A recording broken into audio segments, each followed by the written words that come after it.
Okay, I think we're good. Christine, we're good? Just waiting on the official notification from Okay. LinkedIn. See, I think we get it first. So I think we're Yeah. good. So I'm going to be bold. We're going to start with the introduction. You're So live. yes, here we are, happy and succeeding in the future of work. And we're talk a lot about the future of work. And I brought in this fantastic, brilliant guest who is really well suited to talk about it. Christoph Fleischmann, he's the founder of Author, which is a metaverse virtual reality company. And you can't get much future than this. So I'm not going to do it justice. So I'll just hand it off to Christoph.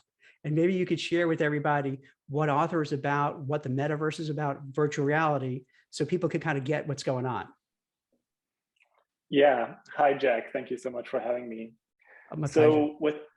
With Author, we are a virtual reality collaboration solution for the enterprise. So nowadays you would say a metaverse collaboration solution. What does this mean? We basically thought, can we use, virtual reality and augmented reality and all of the technologies that are in the spectrum to allow enterprises, really large organizations, to work together more efficiently, more effectively, even if the people in their teams are not in the same place. So the company actually goes back to 2016. The idea for Author goes back to 2013 when I was the first time working at an AR startup. But the vision really didn't change so much. We always thought, can we use this three-dimensional tech to bring people closer together, but not only for social experiences, but really in a space where you can get creative, where you can be productive, where you can analyze data or make decisions much better. And that has been our journey. And I think it's an exciting time for us right now. The metaverse is, I think, possibly a little bit overused, this buzzword nowadays, but I hope in today's session we can deconstruct it a little bit and see what are the real parts. And maybe we can focus a little bit on what we see is working. Yeah, so 2016, so that was fairly early on in the game, right? Because there wasn't a lot going on in that space. So you were kind of on the frontier of it, the beginning stages. Well, yeah, I think so. Virtual reality, it has been around since the, I think, 70s or even longer. And if you look at science fiction authors, I think, I really don't think the idea behind Author itself is so creative, right? We talk about holograms all the time and holographic communication. I think the way you go about building this is really creative, and this is where a lot of the magic lies. So 2016 was at the time where you could see that VR had a path to become mainstream. So this was the time when it was still very heavily influenced by gaming, but the first mass appeal VR headsets were released around this time. And that was the time when we thought, okay, it's still, nobody or very few were talking about remote work or hybrid work or these topics that really came up over the last 2 years. But we were thinking, wow, we ourselves in our team, we always felt like geography still plays a way too big factor in our professional lives in terms of how productive we can be. Can we use this? Can we use this fairly cutting edge gaming technology and bring it to enterprise use cases? So to take a step back, just so people to understand it better, and I'm guilty of doing this, I'll use the terms virtual reality, metaverse interchangeably. There's also augmented reality. How would you just rank so myself and others could kind of use it in the correct term? Like what's what? Absolutely. I think the biggest challenge is I am not sure where even the industry agrees on one definition. Okay. Of so it's not just me. So right it's now. like it's like just overlay, right? It kind of maybe runs into each other. I think if we start with the things that are a bit more clearly defined, we can look at virtual reality, which is basically the technology where you put on a VR headset or these VR goggles, as some some may call them, and you're fully immersed in a fully virtual world. So you don't see anything of the real world anymore around you. You're basically part of a video game or 3D application. So I think the industry is fairly clear about where this starts and ends. It's pretty much, if you're fully in the matrix, if you want to call it this way, then you are in VR, then you're using VR technologies. Then there is some, I think, and I'm sure there's going to be folks disagreeing here. Then there's the sister technology, augmented reality, which is sometimes also interchangeably used with mixed reality, which basically says, okay, we have our real world. Can we add three-dimensional content to it? Can we mix the virtual world and the real world? And depending on how your mix is, whether you have mostly real world and very little digital content, let's say I project a tiger in the middle of my living room for fun, that would be very much on the augmented reality spectrum. Which would be great if you have guests who you don't like show up to your house. Exactly. They come in, they see that, like, I'm out of here. Oh, sorry, you got to go so soon. Oh, well. Yeah, I think mixed reality, or like the more intense way, would be if I am in virtual reality, but I bring in my real world, like I bring in my desk, my workstation, maybe my sofa or something. So it's all of these different technologies that are ultimately all mixing our perception of reality to a certain extent. Either they're replacing our reality with something entirely new, or they're mixing the reality I see. And the metaverse, as this term is often described as this three-dimensional world that I can visit, that is interconnected and consists of multiple different applications, both social applications, work applications, games. And it's this place where I can go to, I can log into my VR headset. A lot of people would argue you can also visit it without VR headsets. So this is where it breaks from the existence of the metaverse, breaks from VR or AR itself. People say it actually exists independent of it, and you can look at it through different medium. But for me, I do think the 3D aspect of it is really important, because that brings this, it truly conveys this meaning that I'm there in this world. I am present with you, and I can either work or I can go for a round of golf or something like this. And I think the term metaverse goes back to some great science fiction works. I think Snow Crash was the leading book that established this term. More recently, we've seen movies about it. Ready Player One.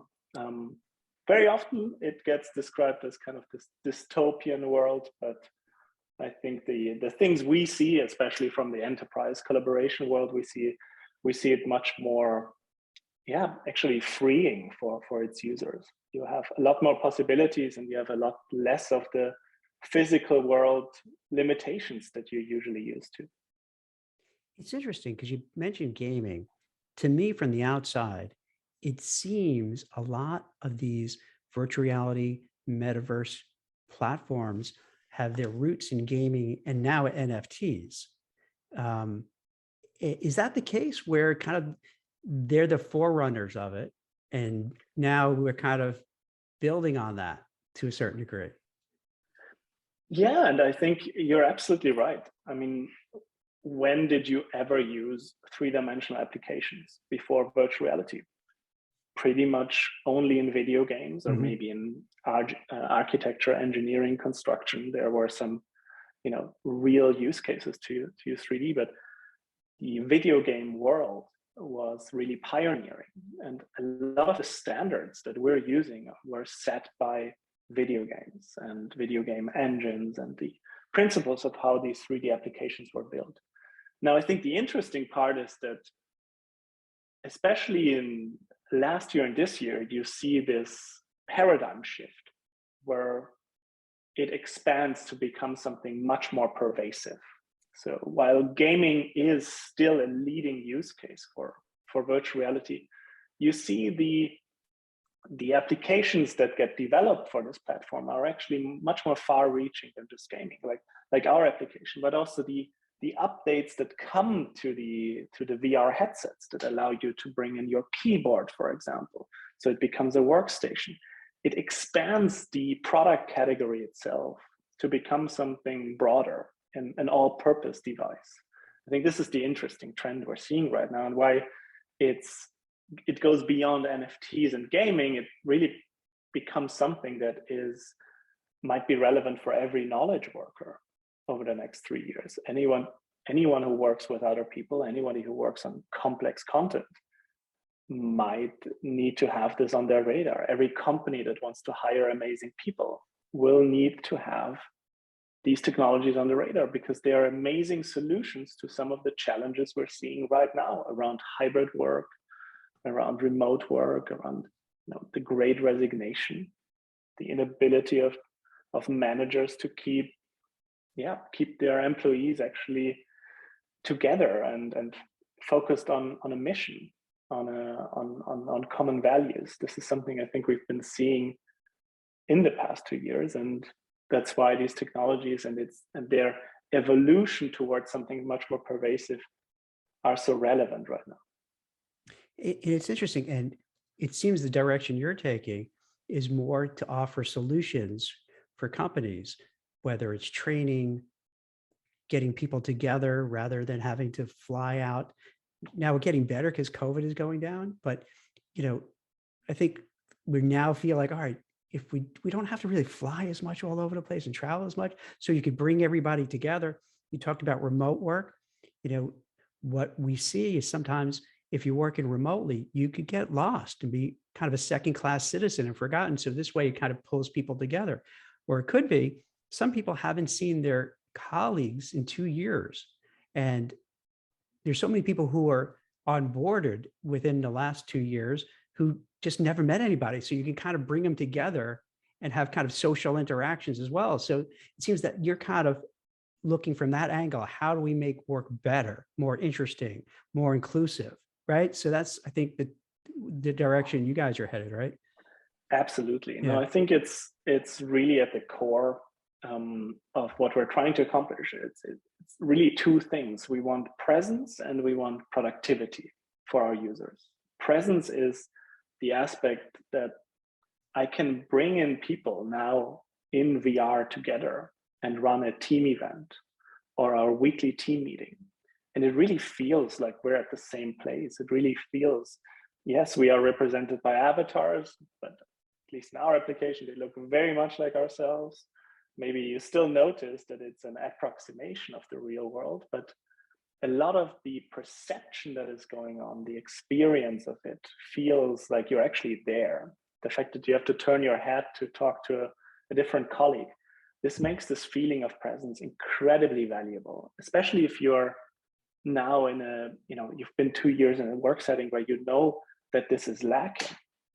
The second part, productivity, is then taking similar concepts, the fact that we are in this 3D space, but using it, yes, less just to connect better, but more to organize our information better, to share information better, to teach each other or inform each other better about the work we do. And it's sometimes simple things like basically using a pinboard to organize your thoughts, but because you're in 3D in the shared space, it becomes so much more powerful and natural, and people are so much more focused.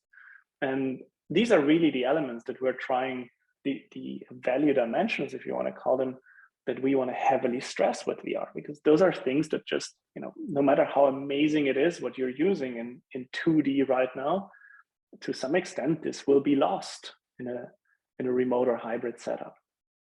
And it's so interesting, just to give a personal anecdote, Christoph, myself, and Loren, is that Loren? Is that, am I pronouncing it right? Yeah, Lorenz.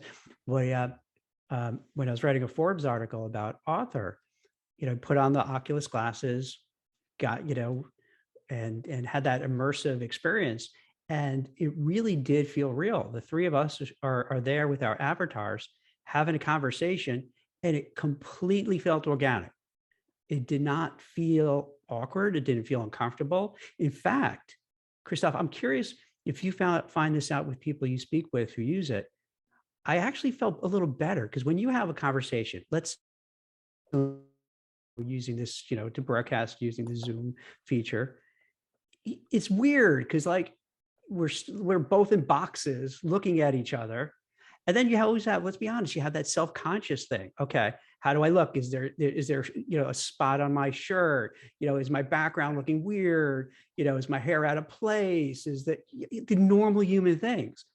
But then juxtapose it when we were avatars, that didn't exist because you didn't have to worry about those things.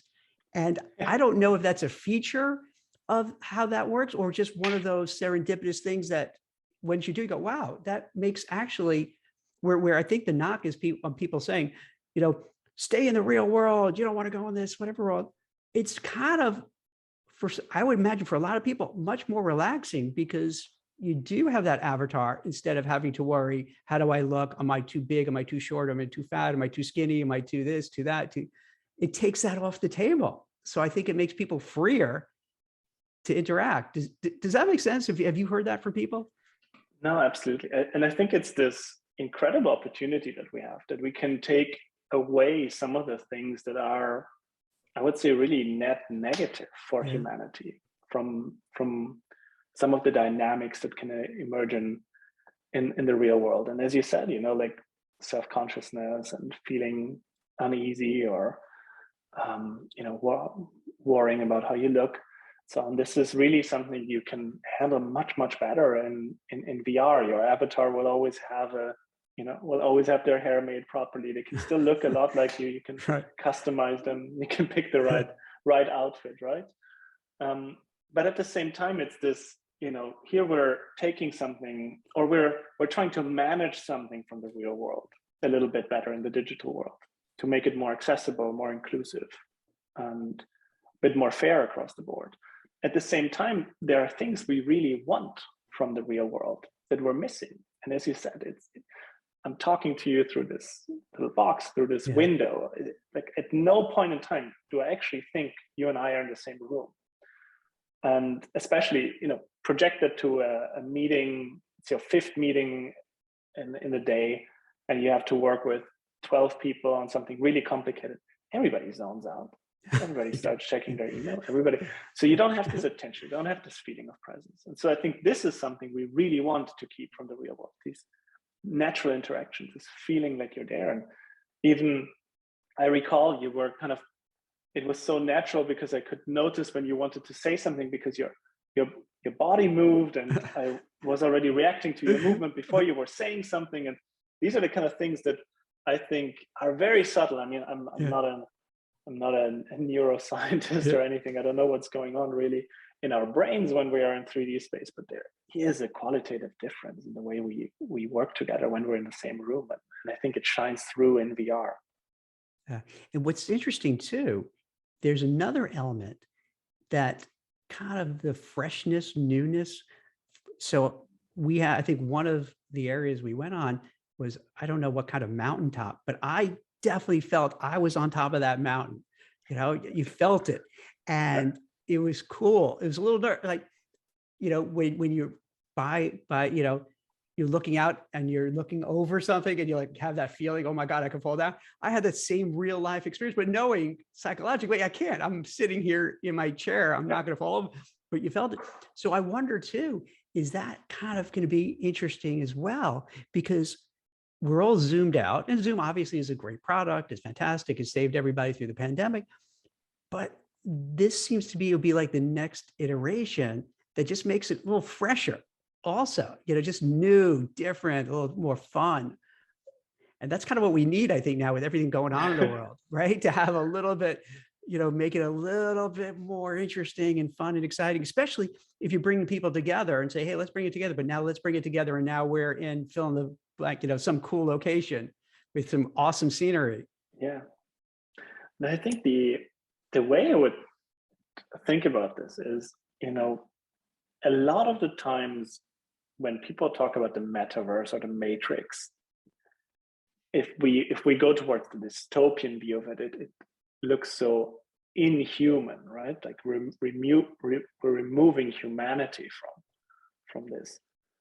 But if you think about it, or if you actually experience it, it doesn't feel at all like this is inhuman. This is the most social digital experience you can have. It's the most intense way to connect with anyone, next to being actually with them in the same room. So it's, for me, the exact opposite. I think everything we're doing with, you know, text-based communication tools is the, you know, is the epitome of abstractivism in terms of humanity. Like we are removing our entire corporate communication to texts and emojis, Yeah. which is fine because it's efficient and we use it as well. But you want this component as well. And I think this is the part that I think many don't realize, how real this actually feels, and how comfortable it feels to be in this space, and, you know, to hear the person from where they're actually coming and seeing their body movements. And then, as you said, maybe go to a place that you would never go even in the real world together, to experience something, to bond over this experience that is entirely virtual but feels real and very, very lifelike. And you could have it where there are a large number of people all together, right? Where you could have a group meeting, you know, have maybe a lecture, whatever, right? Yeah, it's a funny anecdote, because we need to build these 3D spaces for meetings, but we also build them for ourselves. We are a remote team from day one. We've never had an office, which led to some hilarious situations where some of our enterprise clients wanted to visit us in our office, but we didn't really have a good answer to them, to be quite honest. And what we had to do, as our company was growing by headcount, we had to make our platform supportive of more people on it. So we had to be able to host more people, but we also had to upgrade, for example, the spaces. So just last September, we upgraded to an entire auditorium for our team meetings. I mean, we're only 60 people, so we're not that huge yet, but, you know, fast growing. And now I think we have maybe place for 100, 150 in this auditorium. And once we hit that, we'll need to go back to our metaverse architects and build the next bigger space for our team to grow. So so you have 60 people looking to grow even more. That's fantastic. Yeah, it's takes a lot of man and woman power to get, you know, to build this and to bring it to people. But yeah, it's an exciting time for us. We're growing very, very quickly, and we just have an incredible team that is pushing this vision forward. But yeah, there is no end in sight. We're not stopping anytime soon. So how does it work? So I imagine, obviously, you know, you drink your own champagne. So since you're remote first, will you have kind of meetings taking place where everybody goes on, you know, the platform and just, you know, have kind of a all hands on deck or whatever? So our policy is that the most important meetings are genuinely in VR, because here we can guarantee that everybody can make it there. And I think this is important to think about, because we do have a hub concept where in different cities, we, you know, once a quarter, we organize a dinner or a small offsite. So we do absolutely try that. And I think it's great, but we do notice that more than 70% of people, you won't get into these physical encounters. And we get 100% attention, basically, you know. Sometimes someone's not in the office, but we get close to 100% attention in VR, attendance in VR. And that means it is really the most inclusive medium for us compared to physical events. This might be a dumb question, but, you know, whether it's Zoom or in person, you know, you look at the cues is, you know, because you don't want to talk over somebody. When you have 10, 20, 40, 60 people, do you need to just have someone who really manage the flow, or just organically you're able to know when someone's going to talk or not talk? How does that play out? So I think the answer is twofold. Like, part of it is we've realized that you know, 2 years ago, we realized we created a bit of anarchy by getting so many people into VR and not having any tools to manage them. So when you first started, was it like out of control? It was just like, everyone's it talking in a mess? It was pretty intense. It was pretty intense. So then obviously, we rolled out different user roles and functionalities and admin tools. So you can make someone who is feeding his or her cat and has the headset up, and you hear different sounds coming from them. You can mute them. This is natural. I think this makes it real. Yeah. So we've done that, but a lot of it, honestly, is just how you would do it in the real world. Like, you notice if someone is kind of like edgy, you look at them, you make eye contact in VR, and then maybe they raise their hand or something like this. And just very naturally, especially for people who've been in these experiences or in VR a couple times already, you will see that the things from the real world do apply. Like, there is something in our minds going. But yeah, for the occasional cat encounter, we do try to manage it with admin tools, etc. So so I guess what happens after a while, you get, like anything, you get used to how it works. I guess the same way with Zoom, if you have 10, 12, 50 people on there, after a while, people can kind of sense I could talk now or can't talk now, and you kind of self-police each other to make sure someone's not monopolized the conversation. And if someone's not talking, you want to make sure that they have the opportunity to give their say. What are some of the— I do think that you hit a ceiling in any 2D tool at a certain amount of people where you need it heavily managed and heavily facilitated and organized by someone. And I think it's a little bit different in VR. It's a bit more natural to organize crowds and this crowd control. Even though there are cool features that VC solutions have rolled out, raising hands and so on, but it still feels like we're stretching the bandwidth the medium can actually sustain productively and in an agile way. I think that's just what a lot of teams are noticing. Now, where do you see this going? Because it's still, even though you started, a number of years ago when it was in infancy, but it's still, to use a baseball analogy, it's still kind of in this spring training. I'm not sure the equivalent of, football where you are, if it's spring training there as well or what have you, but like really early days. Where do you see this escalating to over the next 3-5 years? Any sense? Yeah, that's a broad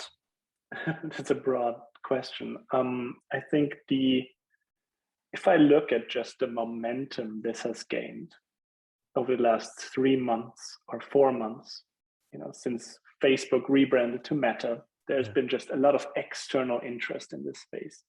But also internally, the solutions like ours, they got just really, really good in the last year.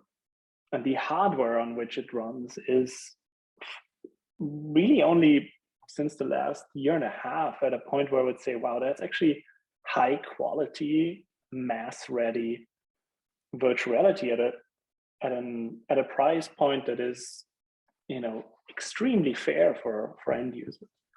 So the trajectory that we've been seeing, I do think we're seeing right now this exponential growth. I think we're just starting from such small numbers that on a global scale, you don't see the effect so much, but we are talking with companies about thousands and even 10,000s of people that should get access to our solution and VR headsets over the next 12 months. Those are the discussions we're having right now, which I would call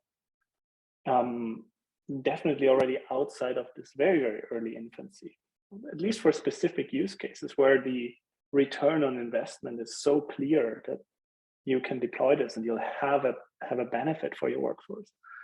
I think the element we need to factor in is, I mentioned at the beginning, mixed reality. And I think mixed reality is the one, technology subset that will really bring this to the masses. And the way this works is that until now, at least for us, for our solution, you have the option, either you don't use it or you're fully in VR, which means you put on this VR headset, you're fully in this virtual world, which means you have all the attention, but it's it's mentally draining, to be in such an intense experience. You wouldn't want to do this 8 hours a day. You don't need to do this 8 hours a day. You don't run, at least I don't run workshops 8 hours a day. For most of my day, I would love to have something in between these two extremes, 0 and 1. Fully outside VR, fully in VR. And this is where mixed reality fits in so nicely. So imagine a world where you put on an advanced mixed reality headset and you still see your desk, you still see your coffee cup, you still see your cat roaming around in your living room, but maybe the screen you have in front of you is already digital. Maybe you have a digital whiteboard from our solution standing in your room.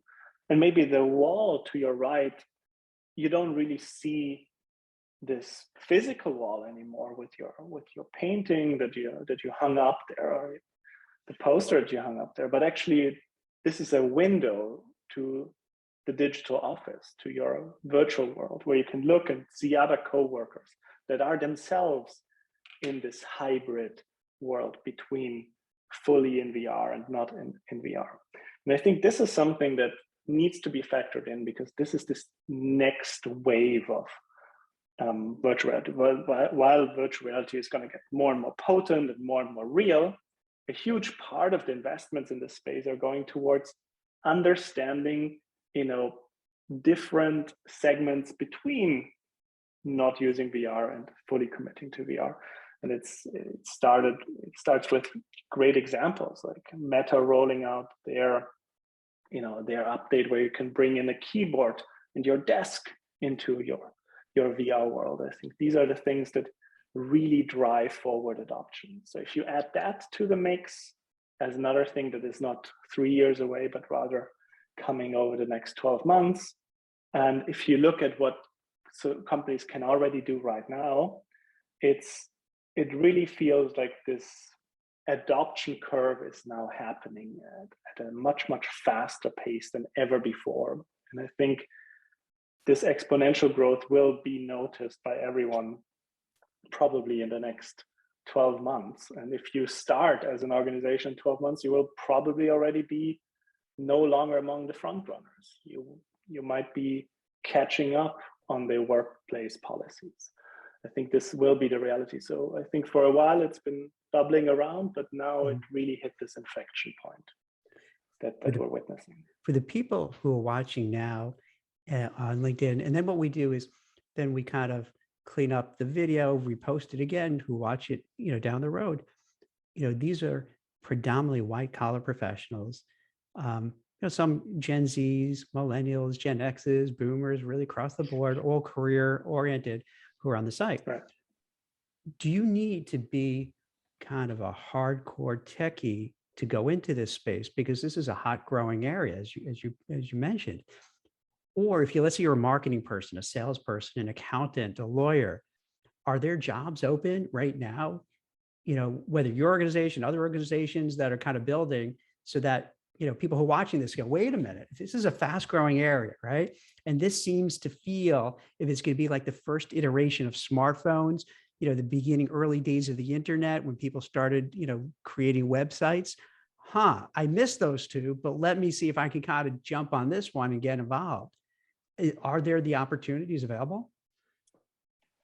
Absolutely. And I think these people are needed in the space, from legal opinions to trainers to coaches to people who, know how to design experiences.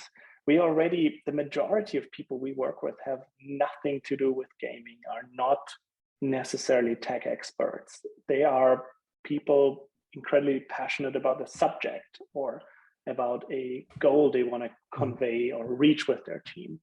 So I think there is this initial hurdle that you need to get through. It's a new device.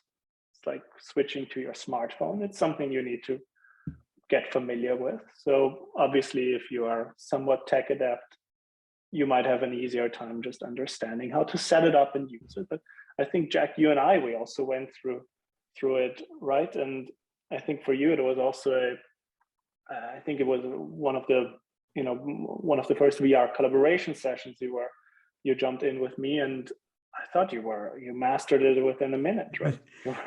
I gotta so admit, quickly if I didn't have my tech son as my wingman doing it, it wouldn't have been so easy. So he made it look easy because he was on the sidelines coaching me. So I gotta admit, but once was there, I got it. You know, once I was, then it just takes a little bit, just like anything else. You know, you get on a bicycle. You don't just get on a bicycle when you're a kid and you just go down the block.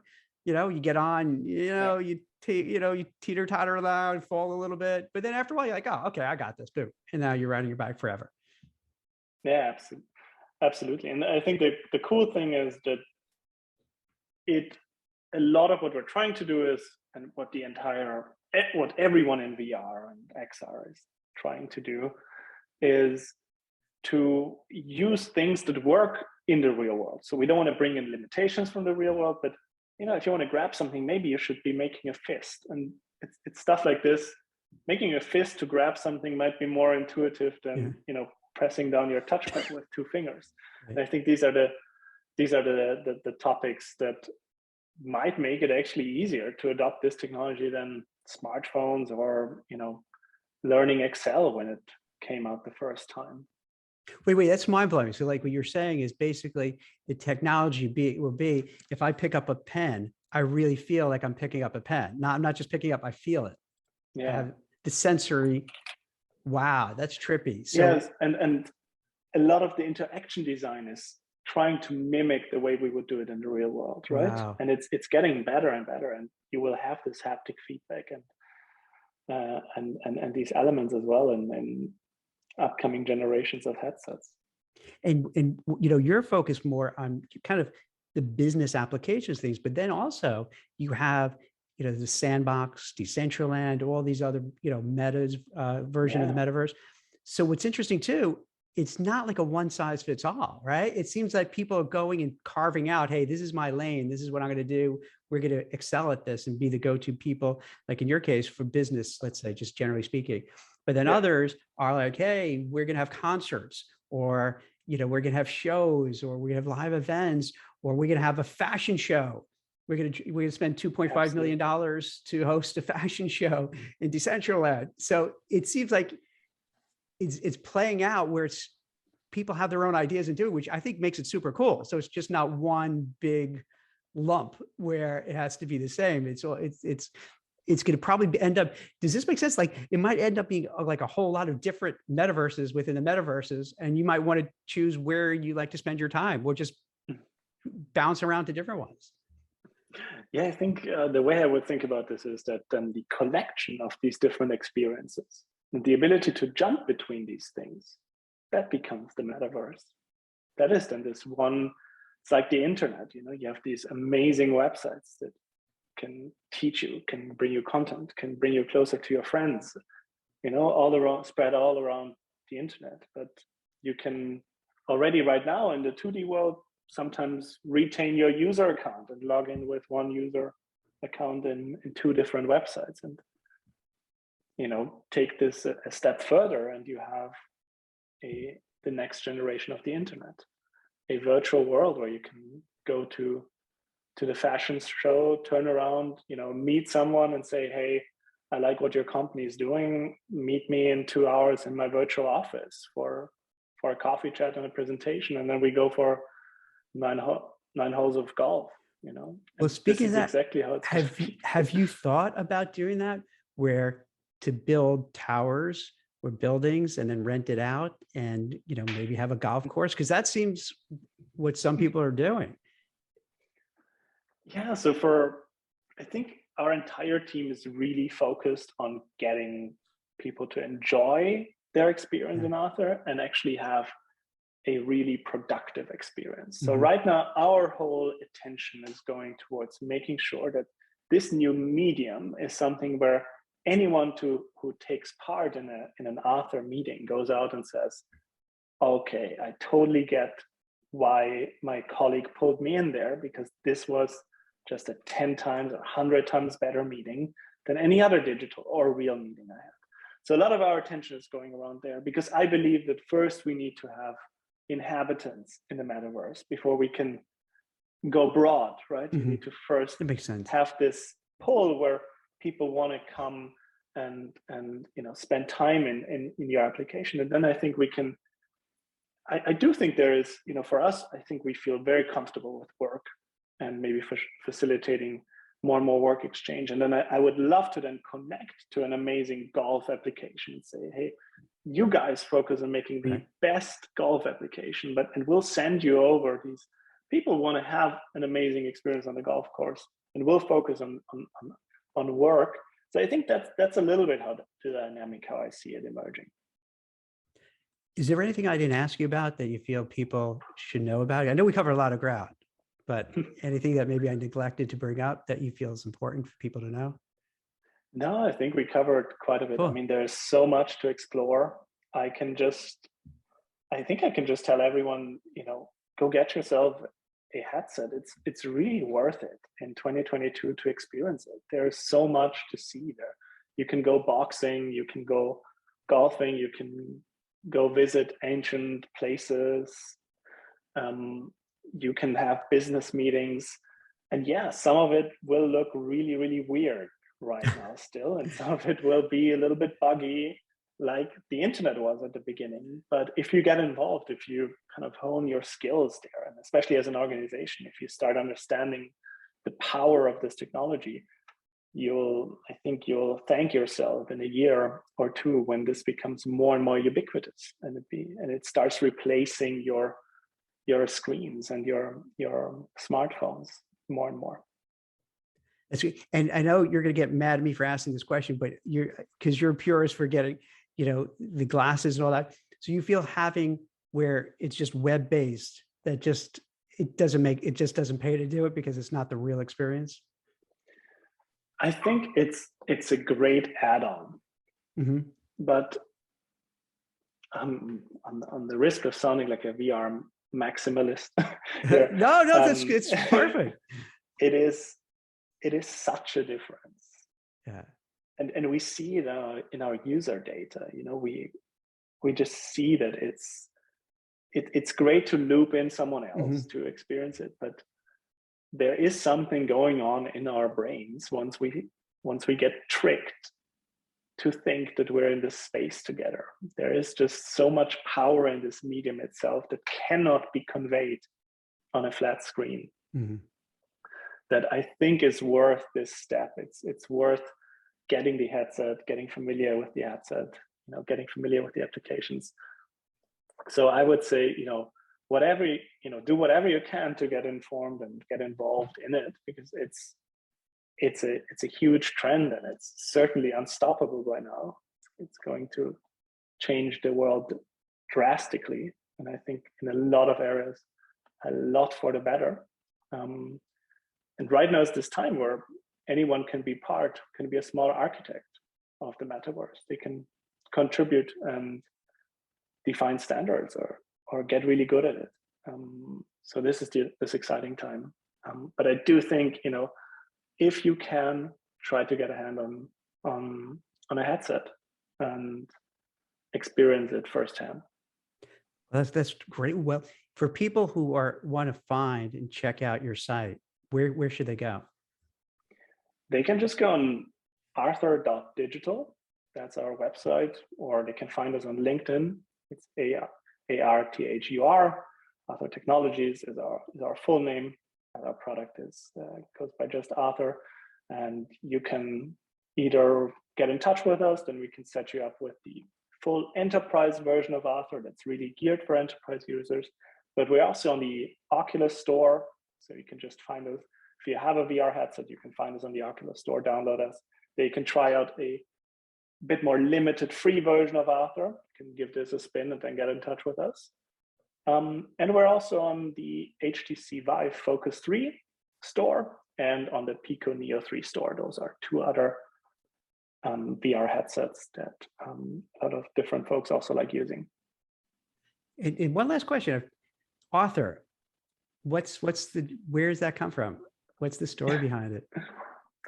Yeah, it doesn't have a huge story, but there was this moment where we had the idea and we were kind of thinking about it. And I guess when I was younger, I read about King Arthur and the Knights of the Roundtable and the way, this was a way to bring people together. And to communicate. And I thought it was kind of fitting, not only because of King Arthur, but also because of Arthur C. Clarke, who was a science fiction author who has written about a lot of the things we are right now doing already, I don't know, 50 years ago, much longer maybe. That's it. You know, it's interesting because when I first saw Arthur and I hear your accent, I'm like, wait, he doesn't sound English. I'm confused. I don't understand because I'm my way to, that. So this is really great. I really appreciate you taking the time and talking to everybody about it, because it's one of these things where in my personal experience is really interesting. A while back, I posted, I wrote an article about the metaverse about a different company. And this is really right kind of after Mark Zuckerberg came out with his big commercial about it. And I was really surprised about the backlash. It seemed the vast majority of people were saying, oh my God, this is terrible. I don't want to live in the metaverse. Anything that Mark Zuckerberg is doing, I don't want a part of. And I was really surprised. And so that I thought it makes sense to start speaking to other people like yourself to get some more, insights to how it works. And I think that was just a knee-jerk reaction. I think now that several months have passed by, I think people realize, okay, it was more of a reaction to data privacy and all those issues that have been coming up time and time again. So it's like, it's just, I don't want to hear it, you just block it out. But now I think people are starting to realize, because as you pointed out, within the last, 3-4 months, all of a sudden, it's just all over the place. So now people are, wait a minute, what's going on here? So I felt for people on LinkedIn, and then when we posted on other social media, they're like, oh, okay, I get it. I understand. Okay. I was embarrassed to ask about virtual. Come on, we all do this. Like, you're embarrassed to ask things. I was, hey, I didn't want to ask because I don't know what virtual reality is. I don't know what metaverse is. And, oh, now I know it. Now I could be a big shot and tell my family and friends, oh yeah, this is what it's all about. Yeah. So I figured this is a great way to kind of get people to understand what it's about, what's involved, how it works, and all that kind of good stuff, what the applications are. So you did a great job of walking people through it. So I think it's kind of one of those things where, people who are on the sidelines thinking, oh, no, what is this? Oh, I get it. This makes sense. I'm going to check this out. So this is cool, man. Absolutely, I really appreciate it. And this is what we're trying to do. Find people who are doing cool things. I don't have to tell you this. We all know this. There's such doom and gloom in the world, and so much stuff going on that's miserable. And whenever you turn on the news, they can't wait to gleefully say how horrible everything and how bad it is. You go on social media fighting.